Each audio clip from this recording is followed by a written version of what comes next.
Selamat pagi Bapak Ibu, salam sehat kepada Bapak Ibu, Ibu guru hebat masa depan Indonesia. Di sini saya ingin membawa Bapak Ibu berdiskusi bagaimana penerapan budaya positif di SMA swasta Husana, khususnya yang akan kita lakukan di tahun ajaran baru 2021-2022. Jadi sebelum kita bahas lebih lanjut mengenai penerapan budaya positifnya, saya meminta kepada Bapak Ibu sekalian, Bapak Ibu guru hebat, untuk menyanyikan sama-sama lagu kebangsaan kita, lagu Indonesia Raya. Saya minta mohon kepada Bapak Ibu guru untuk berdiri dan mengambil sikap sempurna.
Baik, kita lanjutkan mengenai bagaimana penerapan budaya positif kita di SMA swasta Husana pada tahun ajaran 2021-2022.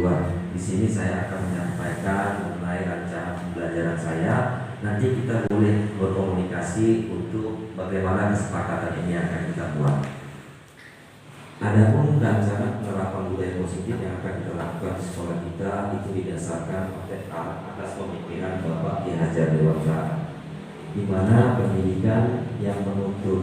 Maksudnya di sini pendidikan menuntun itu tujuan dari pendidikan itu kita dapat menuntun segala kekuatan kodrat yang ada pada anak didik saya, agar mereka dapat mencapai keselamatan, kebahagiaan yang setinggi-tingginya baik sebagai manusia maupun sebagai anggota masyarakat di dalam kehidupan sehari-hari. Adapun dasar pemikiran yang kedua dari Bapak Ki Hajar Dewantara yaitu pendidikan yang berhamba pada peserta didik.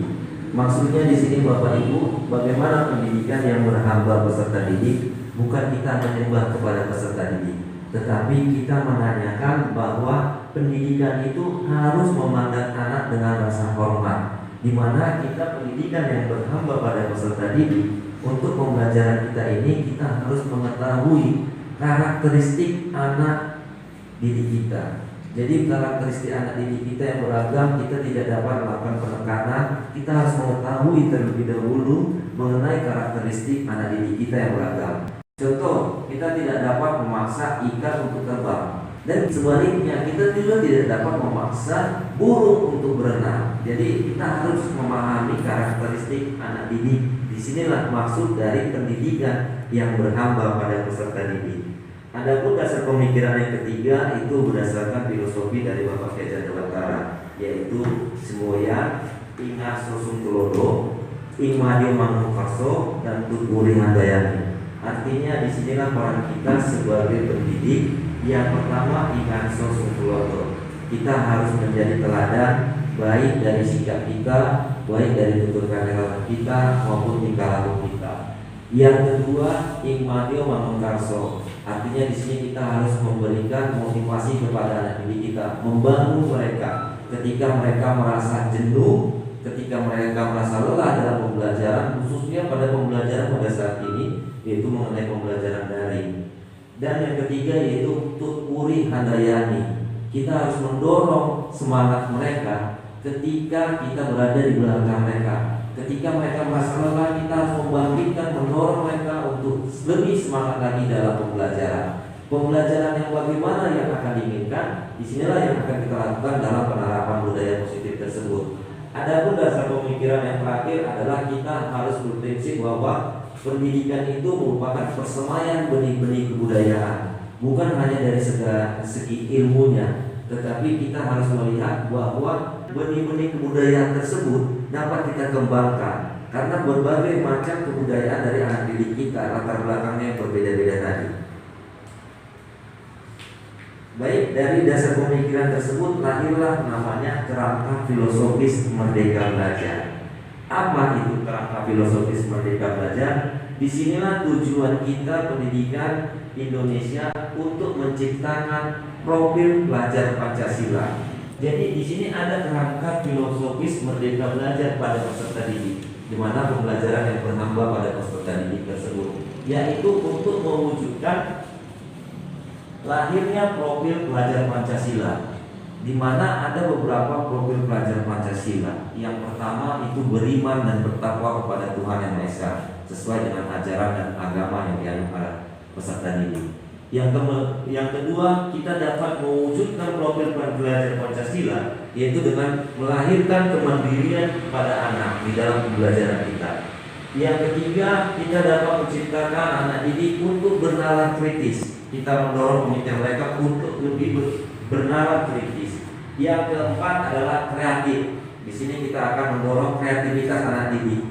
Yang kelima itu bergotong royong. Artinya kita harus membangun anak didik bukan cuma individual, tetapi harus dalam bentuk sosial. Salah satunya dengan bergotong royong. Yang terakhir adalah berkebinekaan tunggal. Disinilah yang dinamakan pendidikan yang berhamba kepada peserta didik. Jadi untuk pembelajaran kita bukan hanya terpacu kepada nilai, kita harus mengetahui apa keinginan anak didik kita dalam pelajaran. Bukan kita bertujuan untuk mencapai habis materi selesai. Jadi kita harus mengetahui pembelajaran yang berhamba pada peserta didik. Kita harus mewujudkan unsur-unsur yang ada di dalam profil pelajar Pancasila tersebut. Jadi yang saya terapkan di sini penerapan budaya positifnya bagaimana kita buat. Langkah awalnya saya harap kepada Bapak Ibu dan untuk kita semua, kita harus membuat suatu kesepakatan dulu. Jadi di dalam pembelajaran budaya positif untuk melahirkan kedisiplinan kepada anak dalam yang berpihak kepada murid itu dapat kita lakukan dengan kesepakatan kelas. Apa itu kesepakatan kelas? Kesepakatan kelas itu dapat kita lahirkan dengan adanya ide dari guru dan ide dari murid, di mana ide dari murid dan guru ini harus saling berkolaborasi, di mana kolaborasi inilah yang akan melahirkan kesepakatan kelas. Maksudnya gimana? Kesepakatan kelas ini dapat kita buat di awal tahun ajaran baru ini. Sebelum kita memulai pembelajaran, kita tanyakan dulu apa keinginan anak didik kita. Jadi untuk di dalam pembelajaran di awal tahun ajaran baru ini, kita alangkah baiknya kita pembelajaran itu berpihak kepada peserta didik. Caranya gimana? Di awal pembelajaran, terlebih dahulu kita tanyakan aja apa keinginan mereka. Kita aja dulu diskusi mereka. Apa keinginan mereka mengenai pembelajaran yang akan kita lakukan. Kemudian kita saling komunikasikan, kita rangkum dalam suatu kesepakatan. Nah setelah kita rangkum, kita buat apakah mereka sepakat. Sebelum saya bahas lebih lanjut, sampai di sini ada yang mau ditanyakan kepada Bapak Ibu, bagaimana menyusun penerapan budaya positif, khususnya bagaimana membuat kesepakatan kelas agar menciptakan pembelajaran yang berpihak kepada murid dan suasananya menjadi menyenangkan. Ada yang ingin ditanyakan Bapak Ibu? Baik, silakan Bu. Terima kasih kepada Bapak Tamson. Tadi sudah nampak gambarannya, cuman itu kan dalam keadaan luring ya Pak? Iya, dalam posisi luring. Jadi kalau sekarang kita dari ini bagaimana meminta kesepakatan, terutama waktu kita Zoom. Kadang-kadang kita undang satu kelas 25 yang ada 15. Jadi yang 10 lagi tidak tahu kesepakatan, yang 15 tahu. Bagaimana Pak menyikapi hal ini? Baik, terima kasih kepada Ibu DJ. Jadi di sini kebetulan pembelajaran kita masih pembelajaran daring ya Bapak Ibu. Bagaimana kita membuat kesepakatan kelas dalam pembelajaran daring. Di sini saya sudah membuat pembelajaran daring. Saya izin sebentar Bapak Ibu, saya tampilkan mengenai kesepakatan kelas yang saya jalin kepada anak-anak.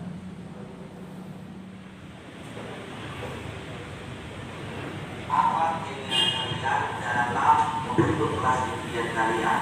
Di awal-awal ini boleh kalian isi. Sedikit saya ingin mencerita bagaimana penyelesaian kelas secara daring.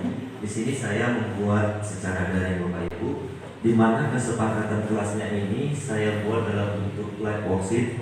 Nanti kita boleh sekali-sekali, kita kan sudah ada di dalam komunitas, kita boleh melakukan LKPD online. Ini dalam bentuk LKPD online, sangat mudah sekali sebenarnya Bapak Ibu. Yang penting kita ingin menggerakkan hati Bapak Ibu untuk menciptakan pembelajaran, dan ini khususnya untuk dalam penilaian juga dapat digunakan. Selain yang kita kenal dengan namanya Google Form, ada namanya live worksheet. Jadi saya membuat kesepakatan kelas ini kepada anak-anak, ini diisi oleh mereka melalui HP atau gadget mereka. Jadi ini nanti saya boleh nanti kita sharing mengenai diskusi bagaimana membuat ini, bagaimana membuat ininya, tabelnya ini. Ini hanya dalam bentuk PDF. Ketika kita mengetik dalam bentuk Word, kita kan bisa menyimpannya itu dalam bentuk PDF, file CSS namanya. Nah, setelah bentuk PDF, kita tinggal upload saja, jadi dia seperti ini. Dan ini kita arahkan yang mana mau diisi anak-anak. Jadi di awal-awal ini saya arahkan kepada anak-anak yang diisi, dan kesepakatannya atas nama siapa di sini namanya Bapak Ibu. Jadi boleh, ini pembelajaran secara daring yang telah saya lakukan kepada anak-anak dalam menyusun penerapan budaya yang positif, khususnya mengenai kesepakatan kelas. Sedikit ringkasannya ya Bapak. Inilah gambarannya. Kira-kira sampai di sini paham kan? Ada pertanyaan? Kalau belajar daring kami ingin seperti ini Pak. Kalau belajar tatap muka kami inginnya seperti ini. Karena kalau ada keinginan pihak kepada peserta didik. Karena kalau pembelajaran luring sangat mudah sekali, tinggal kita tanyakan. Jadi itu yang bisa membantu Ibu DJ dan teman-teman yang lain dalam membuat kesepakatan kelas secara daring. Adapun mengenai pengisian yang telah diisi anak-anak, sedikit saya sampaikan di sini. Berikut merupakan ringkasan dari beberapa anak yang telah melakukan pengisian.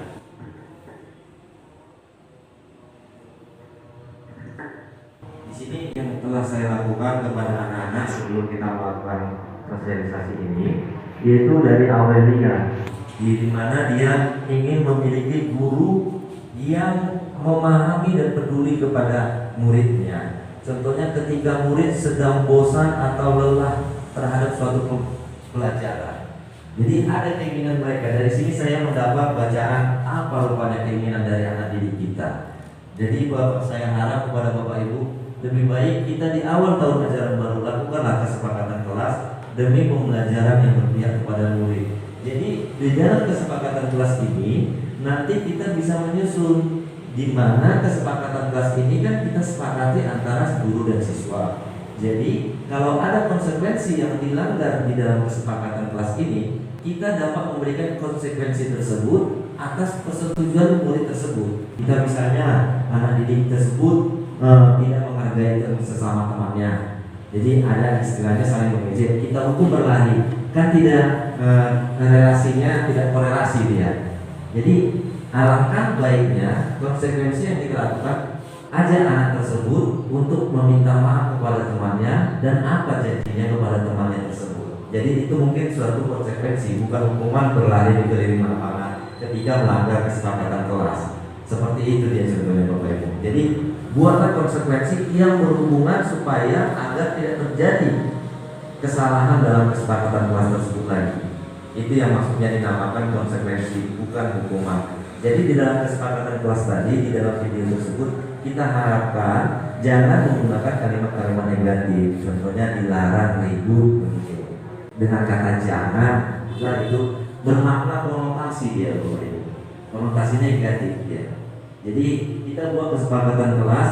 Nah, inilah merupakan contoh pembelajaran kesepakatan kelas yang saya lakukan secara daring.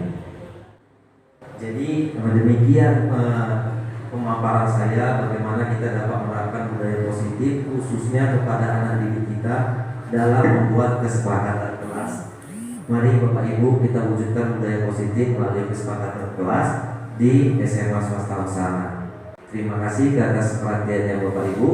Semoga kita sama-sama saling berkolaborasi demi terwujudnya budaya positif tersebut.